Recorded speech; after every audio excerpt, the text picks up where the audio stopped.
स्वः तत्सवितुर्वरेण्यं भर्गो देवस्य धीमहि धियो यो नः प्रचोदयात्. ॐ शान्ति शान्ति. Namaskar, dear friends. Today I am starting a new book. The name of the book is A Light on the Teaching of Bhagwan Sri Ramana Maharshi, or The Essence of Spiritual Practice, or Tamil name is Sadhanaya Sram. This book was written by Sri Sadhu Om, a direct disciple of Maharshi Ramana. He was a very prominent sage, a self-realized sage. Please try to listen carefully and understand his teachings. You will get maximum benefit for the sadhana on the path of self-realization.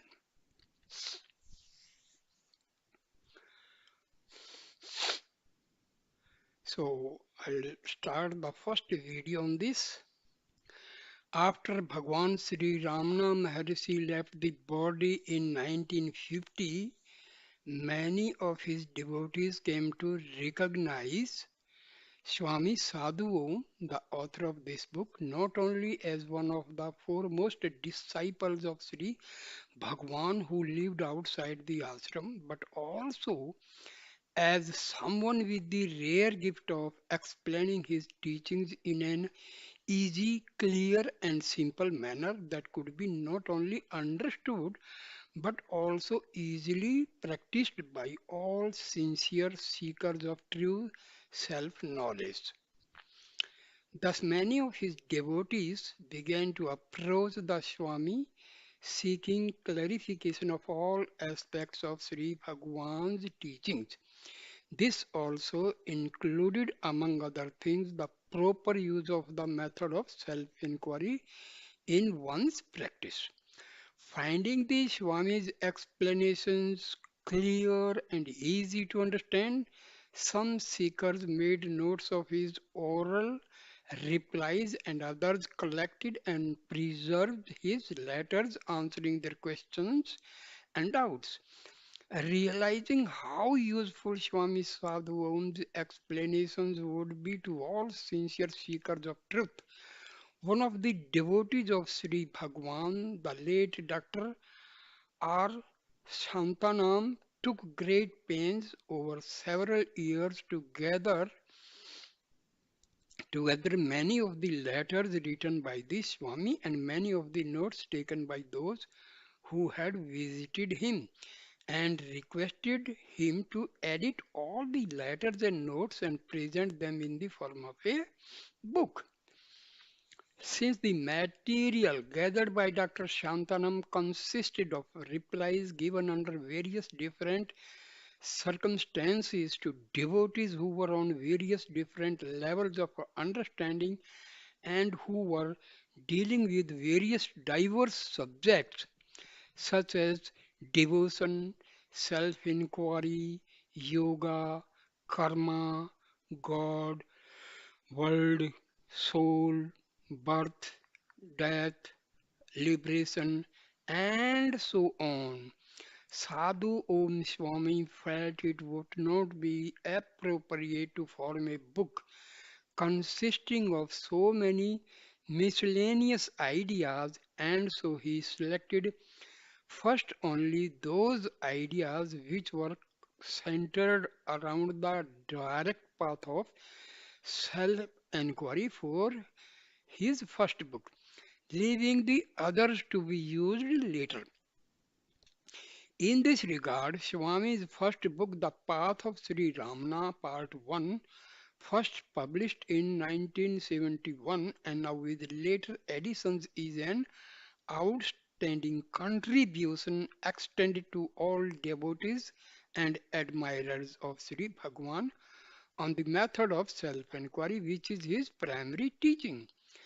When part 1 of the path of Sri Ramana in both Tamil and English began to reach the hands of devotees of Sri Bhagwan living in various corners of the world, some of them began to ask Sri Sadhu Om, why does this book deal only with the path of self-inquiry? Why have you not written about the path of self-surrender and various other aspects of Sri Bhagwan's teachings, such as the truth he revealed about the nature of God, world, creation, karma, and so on?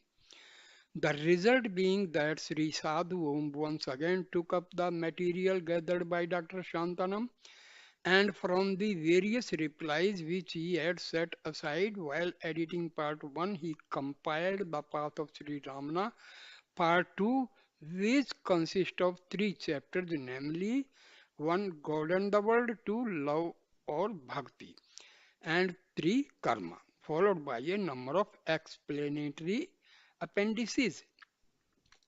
Part 2 was first published in English in 1976. It is planned by this publisher to publish a newer revised. While replying to questions on spiritual practice put to him by Tamil devotees of Sri Bhagwan, Sri Sadhu Om Swami sometimes replied by writing verses and songs, which Dr. Shantanam gathered together under the title Sadhana Shram, the essence of spiritual practice. Sadhana Shram was first published in Tamil in 1983 as the third part of the path of Sri Ramana. Part 1 and 2 called Sri Ramana Vazi in Tamil. In 1984-5, when the third Tamil edition of the Path of Sri Ramana, Part 1 and 2 were being printed, Sri Sadhu Om revised both parts and added many fresh explanations which he had given in reply to questions raised by devotees who had read the earlier editions of the two books in Tamil and English. Michael James, a long-time devotee of both Sri Bhagwan and Sri Sadhu Om, continued the editing and translation of these added explanations, poems and songs into English after the Swami's death in 1985. The edited contents of these conscious topics make up the first English edition, they now being a complete book. Michael James, who managed Sri Sadhu Om's small ashram after he died, stated that it was the Swami's wish that these revised explanations of Sri Bhagwan's teachings be titled A Light on the Teaching of Bhagwan Sri Ramana Maharshi, which is being honored here. So, now some few words about the author, Sadhu. Sri Sadhu Om Swami came to Bhagwan Sri Ramana Maharshi from the district of Tanjavur in the South India state of Tamil Nadu. This region is famous as a center of Tamil learning and culture. From his early childhood, his life was inclined primarily towards spiritual interest, showing great reverence towards saints and sages.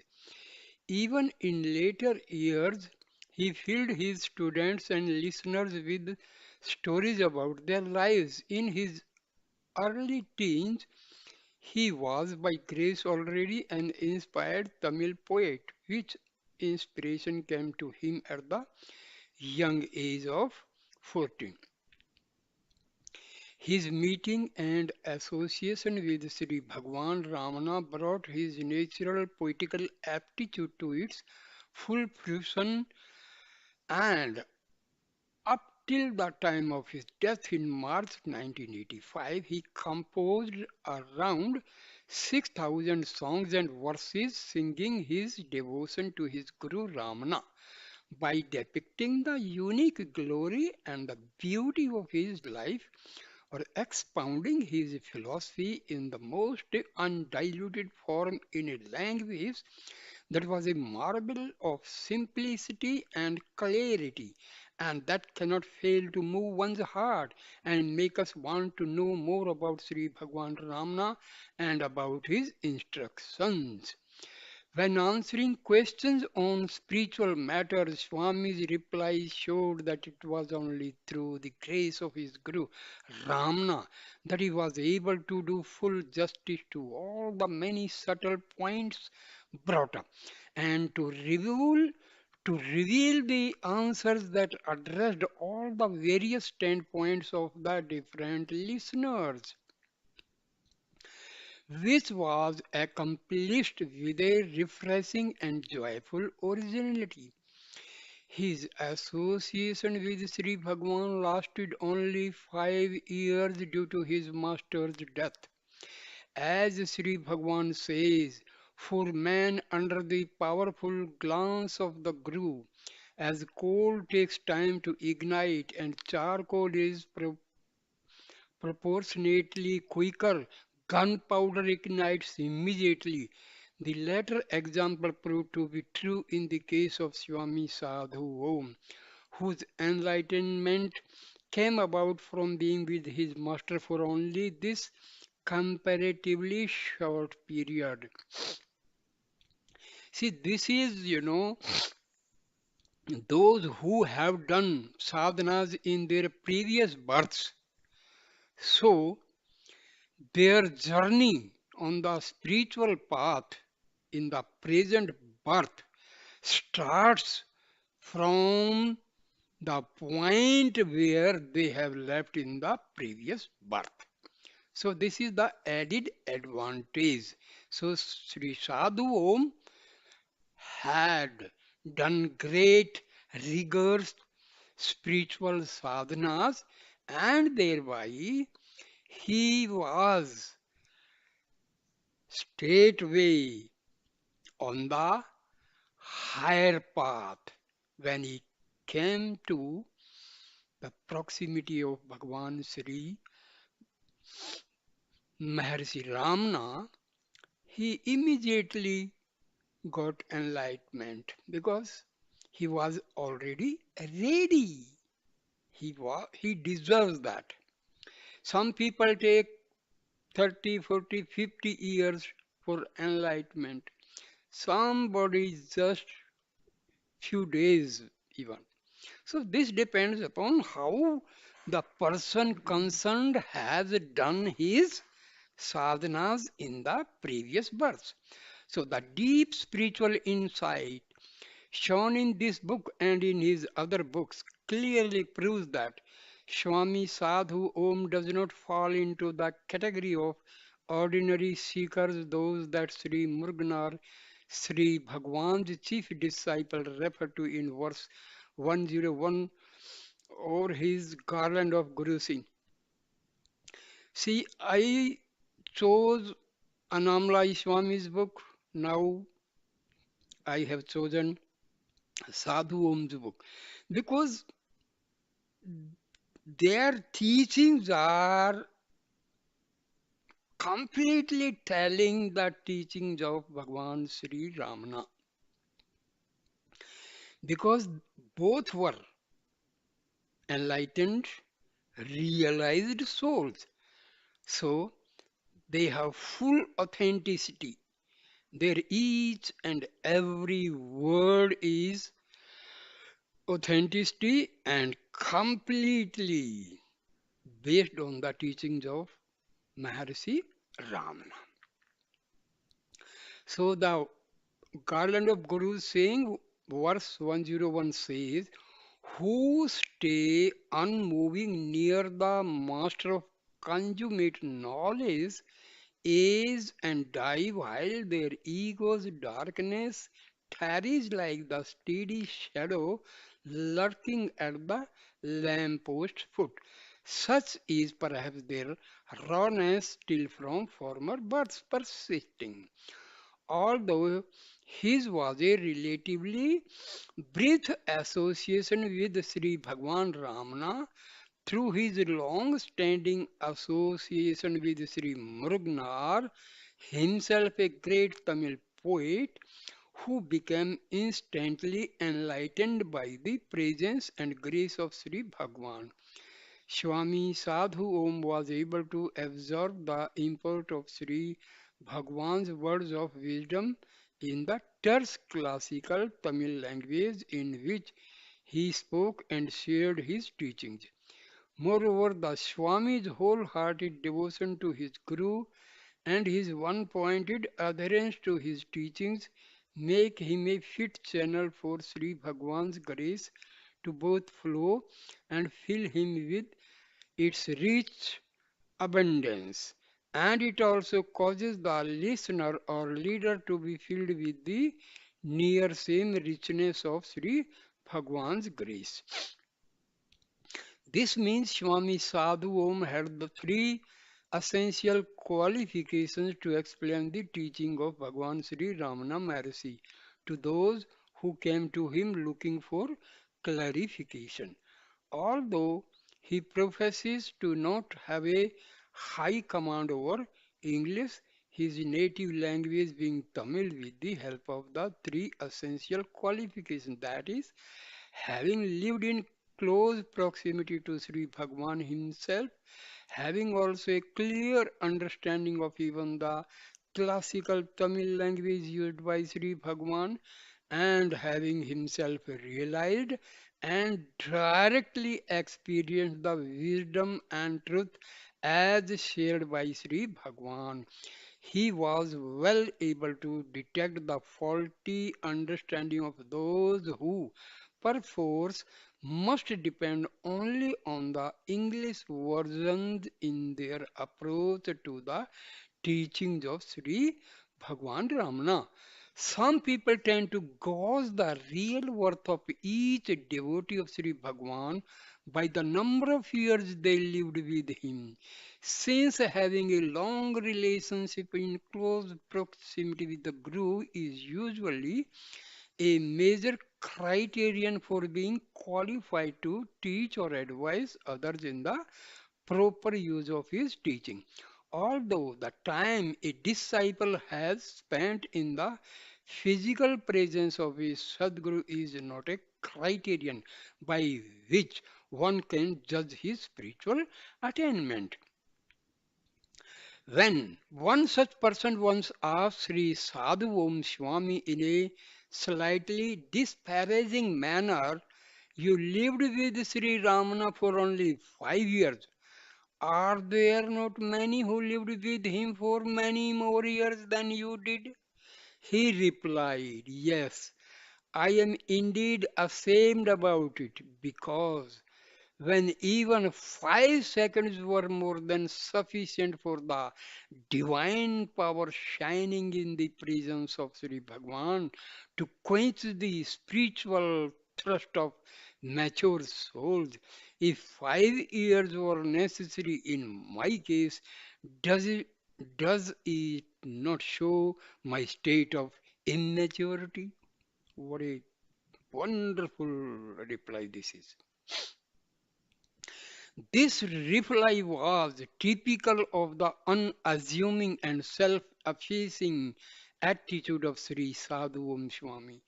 In spite of his versatile genius as a Tamil poet of surpassing excellence, a talented musician, a melodious and sweet-voiced singer, a lucid writer of prose, and a brilliant philosopher endowed with a deep spiritual insight and a power of expressing the truth in a clear, simple, and original manner. He never sought for himself any recognition or appreciation from the world. In fact, his life was a perfect example of strict adherence to the principle percept taught by Sri Bhagwan, namely that we should deny ourselves at every moment of life by giving no importance to undivided, our own individual entity and should thus completely erase our ego. Though some of Sri Sadhu Om Swami's writings in both prose and poetry were published during his lifetime, and though many more have been published in Tamil after he shed his physical body in March 1985, his attitude towards the publication of his writing was quite different from the attitude of many other writers of spiritual or philosophical books, who, of their own accord, seek to share their knowledge with the world by writing and publishing books. We should not open the door unless it is knocked, was the principle underlying all his acts. Unless he was questioned with sincere earnestness, he would not speak or write anything about spiritual matters. Sri Sadhu Om often used to say, we should not run after the world. We should not look outwards at the world. We should look inwards at self. Those sannyasis, spiritual seekers that run after the world achieve neither the world nor self, nor gold, nor gold. If we try to chase after our shadow, we will never catch it. But if we go toward the sun, our shadow will automatically come running behind us. Those sannyasis that are always attending to the world with the aim of teaching the world became spo- spoiled in the end.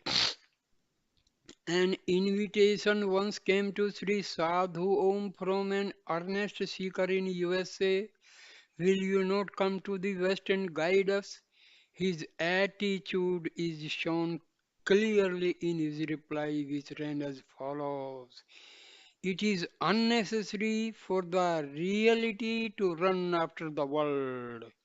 Moreover, according to the great truth discovered and revealed by Sri Ramana Bhagwan, a good person leading a simple yet highly spiritual life and passing away unknown to the world does far greater good to the world than all the political and social reformers and all the platforms heroes of philosophy. A truly enlightened life will surely help earnest seekers even though they may be living in a remote corner of the world and even without any physical contact, communications, magazines, or writings. This is Sri Ramana Bhagwan's method of teaching the world through speech, transcending mystic silence, the greatest power. Is it not up to us to follow the footsteps of our Guru Sri Ramana? So why should I think of going anywhere? As he who has guided me to his home is the Father, Lord, and inmost self of one and all, does he not know best how to guide home earnest seekers wherever they may be? Why then should an ego rise with the thought, I should guide people? If such an I were to rise, would it not be a self-conceited attempt to belittle the grace of Sri Ramana, the one reality? Therefore, the thought of going to the west or the east or here, there, or anywhere else has never occurred to me and will never occur to me. Thus, Sri Sadhu Om stood as an example of how those wish to follow Sri Bhagwan should conduct their lives. Because of his self effacing attitude, he was always indifferent to the publication of his writings either in Tamil or in English. When he answered the questions of those who came to him asking him how to practice the path of self enquiry, he never expected that his replies would one day become a book. At no time did he ever have the least intention that he should write a book. When aspirants asked him questions about spiritual matters, he would sometimes reply, "Since you ask me, I can answer, but only in accordance with the teachings of Sri Bhagwan. Do not expect me to give replies in such a manner as merely to please you. I can tell you only what I have come to know." Sorry, from Sri Bhagwan. If you ask about paths other than Sri Bhagwan's path of self enquiry, I can also explain about them, but only in the light of Sri Bhagwan's teachings.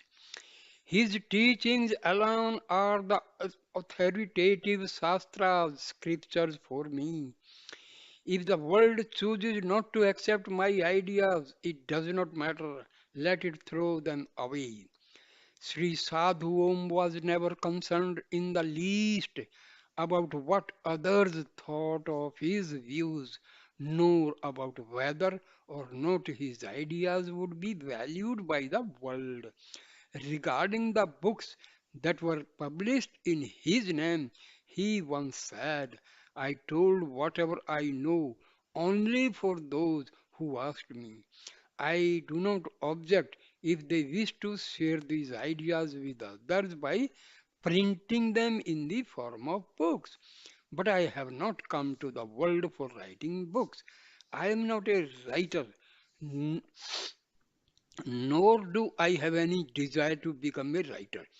If the world likes to have these ideas, then it is its own responsibility to publish them.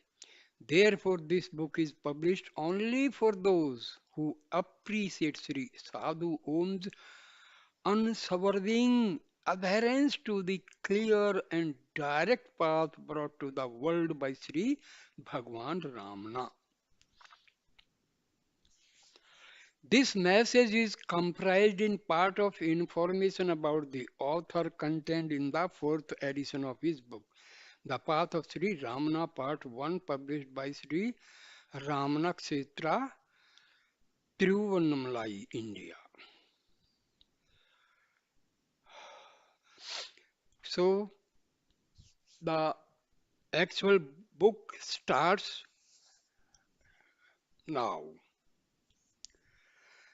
The book, as I already told, the name is A Light on the Teaching of Bhagwan Sri Ramana Maharshi. Om Namo Bhagavate Sri Arunachala Ramanaya. The essence of spiritual practice, sadhana sram. Fifth amendment. The essence of spiritual practice is a collection of Tamil poems and songs composed by Sri Sadhu Om, a direct disciple of Bhagwan Sri Ramana Maharshi. It consists of a total of 523 verses, most of which were written in reply to questions raised by aspirants on various aspects of spiritual practice. The whole work is divided into 86 chapters and contains numerous clues and ideas of encouragement and advice to help aspirants who are following the path of self-inquiry and self-surrender. The two principal paths taught by Bhagwan Sri Ramana, Sadhanasram, was first published as a book in Tamil, and an earlier English translation of it was specialized in the mountain path. Invocation.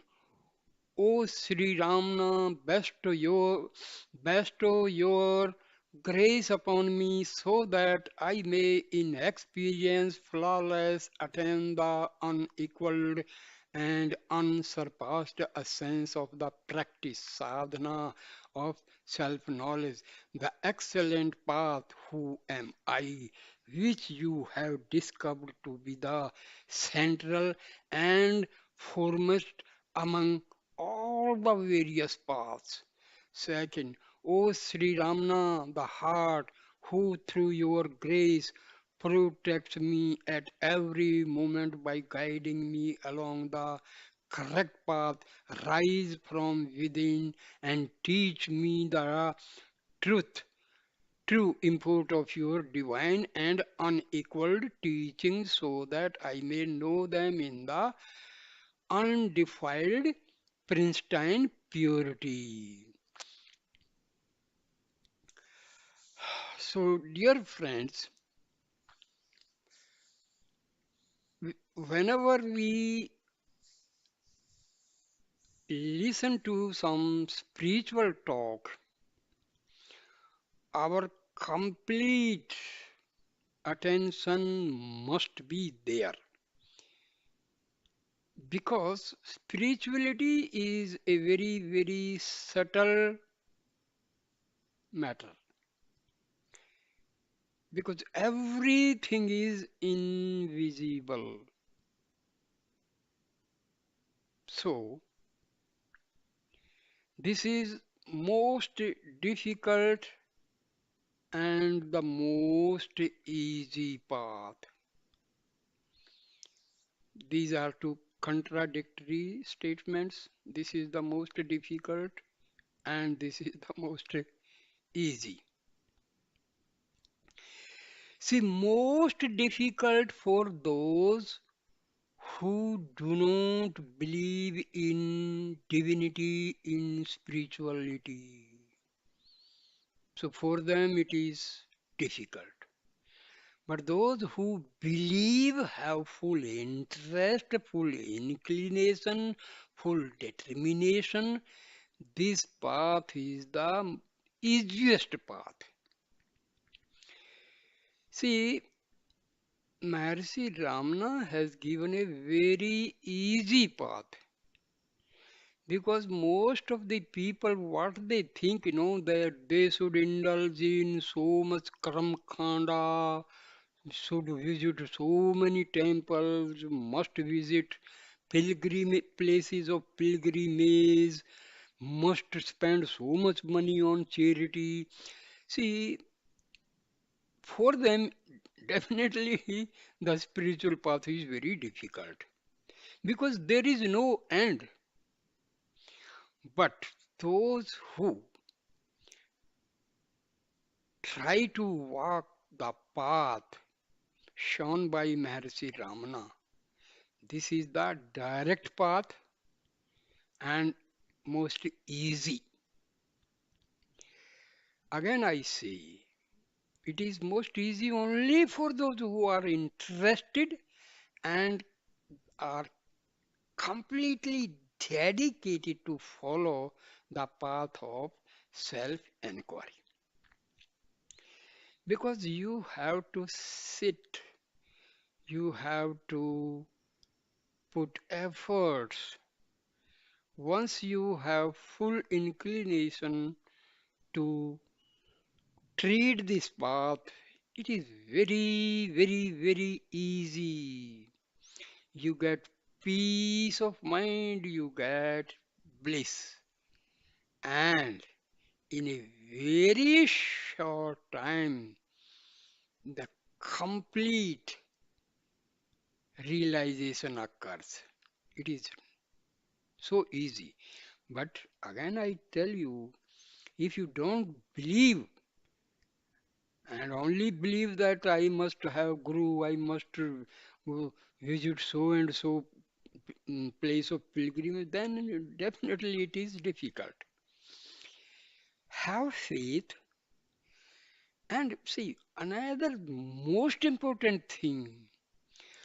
Once Sadhu, Swami Sadhu Om could do, Maharshi Ramana could do, Anamlai Swami could do, Kunju Swami could do, Mrugnar could do.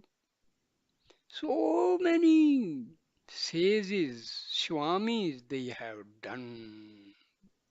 And important point, soul of Maharshi Ramana, soul of Anamlai Swami, soul of Sadhu Om, and your soul, there is no difference.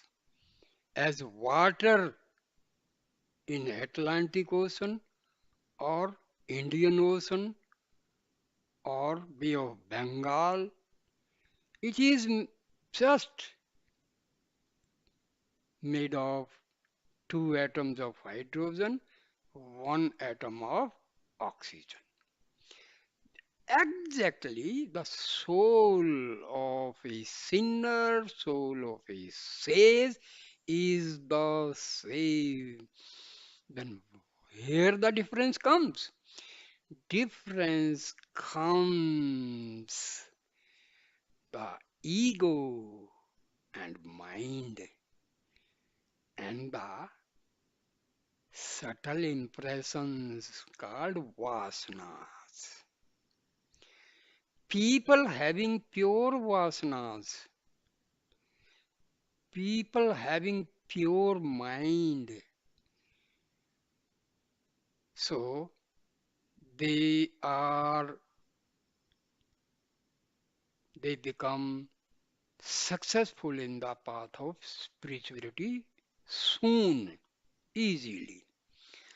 But those who are having impure mind and illful vasanas, for them they have to struggle a lot, because first they have to purify their mind, they have to remove the vasanas, and they have to throw out the dust of bad subtle impressions. So this is these things we should be clear. See, realization can occur only when the mind is destroyed, ego is destroyed, subtle impressions are destroyed. And for destruction of these things, the path of self inquiry is the best path. Because everybody cannot tread on this path. Because people they sit for meditation, then the vasanas, subtle impressions, sanskaras, they start coming out, and the person becomes, he is horrified. He feels these thoughts to be very, very painful, and they are harassed, and they stop the sadhana in the middle. See, when you sit for meditation and all illful thoughts, very dreadful thoughts, haunting type of thoughts, they start coming out of the chitta, subconscious mind, where they are gathered, where they have been collected in the previous birth. So we should not be afraid of. This is the process. Once more and more thoughts are coming out, think this is the positive sign. People, they are afraid, or they start thinking, oh my God, when I sit for meditation, I am completely full of very dreadful thoughts. Are Baba, these thoughts, they are going out. Negative thoughts, negative energy, negative vasanas, they are going out. So your chitta, your mind, your heart is cleared. So please remember these basic things.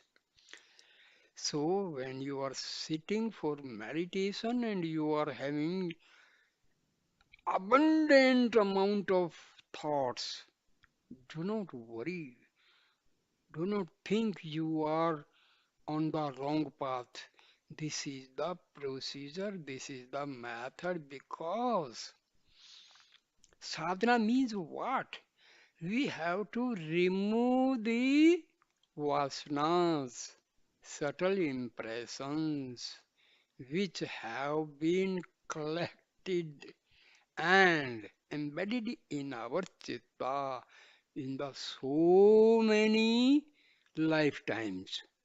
So take it easy, simple thing. Do not worry about. Within a see, first thing, have faith. What Maharshi Ramana or Swami Sadhu Om or Anamlai Swami or many other says, whatever they have told, have faith, feel that their words, their statements are authenticated. That is there. See, Guru, another people, they think that they cannot succeed on the path of spirituality until unless they have a guru. Are Baba, as I already told, path of spirituality is a subtle path. It is having invisible forces. So do not think the body of a person as a guru.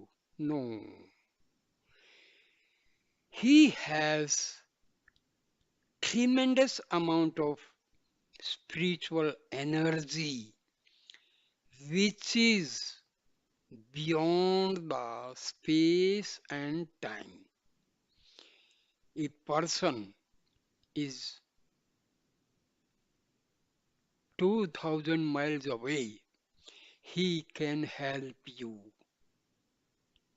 because it is not the body which helps in spiritual matters. It is the soul which helps in spiritual matters. Because soul is omnipotent, omniscient, and omnipresent. So, distance does not matter. But not everybody can help.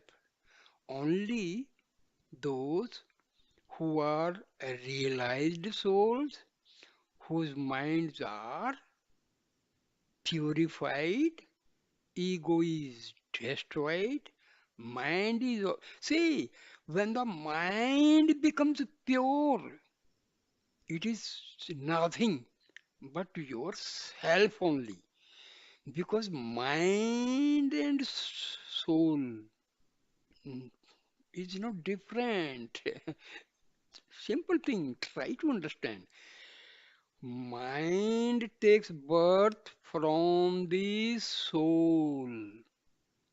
And when this mind, instead of going outward, if its direction is changed towards interior of the body, that is the spiritual heart, then mind goes back to the source.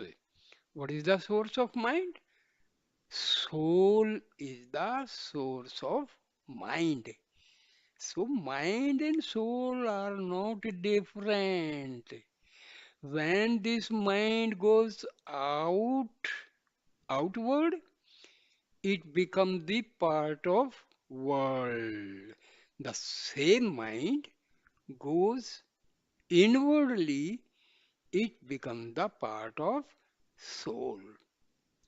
So how world is connected to Atma? That is through mind, ego, and thoughts. So just, visualize, contemplate. Just listening will not help. You have to contemplate. After listening, after hearing, just sit and contemplate. Who am I? What is my purpose to come in this world? Have I done something to fulfill the purpose? So, your meditation is nothing but contemplation, vichar. You have to think that whatever I am doing, is it according to the laws of nature? Will God be happy with what I am doing? So this way will help you. So dear friends, just try to listen these teachings. Sometimes something may not be clear, but I advise you, you start meditation and start contemplating. Within a very short period, all your queries will be answered by your own soul. Remember this, because your soul is full of knowledge of spirituality. Every soul is equal, only with the difference that what is the state of your vasanas, your mind, your ego. Otherwise, soul of each and every person is same. So, now, second point comes the greatness of this birth. This birth means we have got the birth as a human being. In what way? This birth is great. So, among countless births, one like this birth of ours is very rare to achieve. When Lord Ramana has assumed a sacred body on earth, we have attained the blessed boon of becoming slave to his holy feet. How many crores of births they may take, it is indeed very difficult for anyone to have the opportunity of gaining such a great benefit as that which is gained in this birth of ours, in which we have come to the feet of Bhagwan Ramana, who is a rare treasure for the world. So great is the benefit of this birth. Sri Swami Sadhu Om is giving in the honor of his Guru, preceptor, Maharshi Ramana. The wealth of Sri Ramana, the wealth of the Almighty Sri Ramana's enlightenment, Jnana is a treasure that is ever available to be plundered by all people who want it, and however much it is plundered, it will never decrease even in the least. However, only good people who are true devotees know how to plunder it, and through other people who are too immature go near the treasure, they cannot see anything there. The grace of Sri Ramana. Sri Ramana, the bestower of grace, will never go the least dissatisfaction to those who weepingly pray to him, make me your possession. I know that our Lord uses countless inexpressible tricks in order to protect and save those who have become his slaves. What our Lord uses to save us are tricks of grace. Even by the skill of our intellects, it is impossible for us to know all those tricks. If he wishes, even an ocean will enter and disappear into a mustard seed. Therefore, as soon as the glance of Sri Ramana's grace falls upon us, the supreme reality will be revealed. Dear friends, whenever you use your laptop, computer, TV, or your iPhone, and you just listen some spiritual discourse, make sure this is nothing but the grace of Almighty. Until unless God showers grace, your mind will never go towards spiritual matters. So remember, whenever you want to read some spiritual book, you want to listen some spiritual talk, make sure there is grace of God. Grace does not mean you will get so much money. No, no, no. Grace means in spiritual matters, grace is nothing but your mind is inclined towards spirituality. So this is the grace.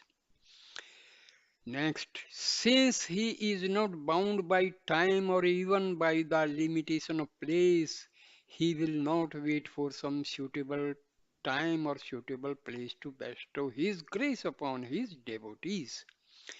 He has far greater compassion than even a compassionate mother who has no plan that she will give her baby milk to drink only when it cries, and hence, even without our crying for it, he will bestow his grace upon us of his own. So these are all he's giving honor to his Guru, preceptor Bhagwan Sri Ramana. O Bhagwan, innumerable are the wrongs, the mistakes, and misfortune from which I, this poor creature, have escaped by your grace unknown to myself. You know all of them, but I do not know anything except enjoying the bliss of being saved by your grace. O Sri Ramana, those who have taken refuge at your feet are protected perfectly, not only on one or two occasions, but on more than a crore of occasions. From many incidents that happens in their life, this is a truth that is clearly known to the hearts of your devotees. The state of abiding in the heart as the heart it is that is as the adjunctless and thoughtless existence consciousness I am is the ineffable and most excellent state. He who nurtures the fruit of such self-abidance by sowing the seed of clarity of mind and by watering it with divine grace is only our self-realized or celestial perceptor Sadguru Deva Sri Ramana. We and all our possessions, beginning with the body, are in truth only the possessions of Sri Ramana. When the responsibility of saving us and protecting our possessions is borne by Him alone, why should we worry about anything in our life on this earth, thinking it to be either pleasure or pain? Where is any such thing as wrong, evil, harm, or suffering now? All that He does is happiness for me. The Almighty Sri Ramana, who exists within the heart of everyone, who unfadingly helps me at all times, and who cannot be banished from my mind even for a moment, has brought me close to Him only to take me as His slave. Therefore, whatever He now does with me is only happiness for me. How can anything that He does hereafter appear to me as something undesirable or painful? So, my dear friends, people have written many books on meditation. So big books, I have also read so many. But see, meditation is a very, very simple process.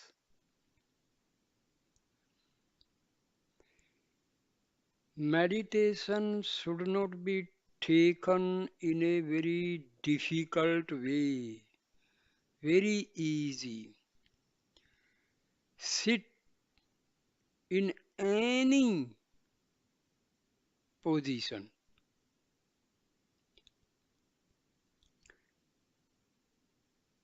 and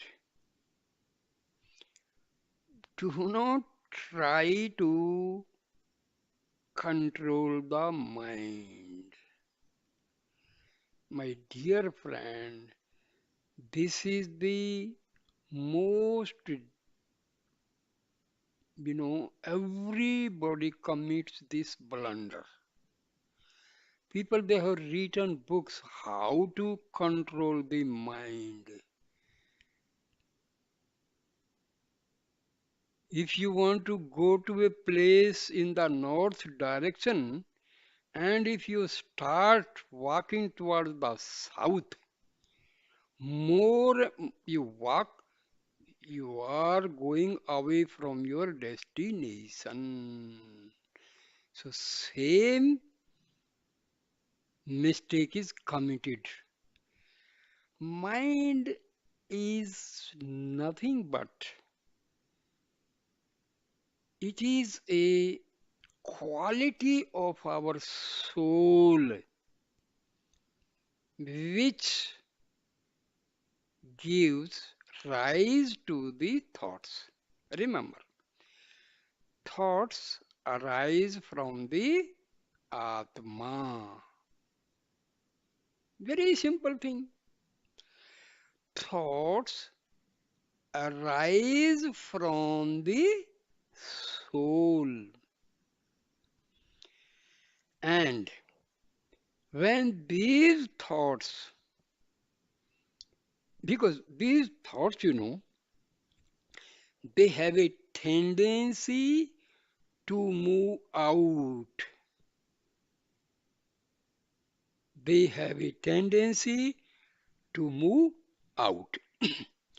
As these thoughts repeatedly occurring, rising from the soul, make our ego, make our mind. So, ego is constituted by the I thought, that is the primary thought, and this I thought is this I am identifying myself with the body. So this I thought, identifying with the body, is called ego. So this is the primary thought. I thought, identifying with the body is the primary thought, and rest all other thoughts follow this primary thought.